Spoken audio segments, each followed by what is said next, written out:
Hei semua pemilik iman, laki-laki, perempuan, dekat, menengah, ataupun jauh.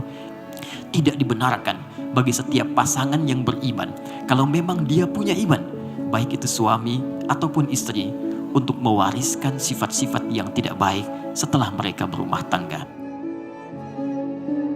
Saya terima nikah Fitri Fadlia binti Fadlan untuk saya dengan mahar 30 mayam emas tunai.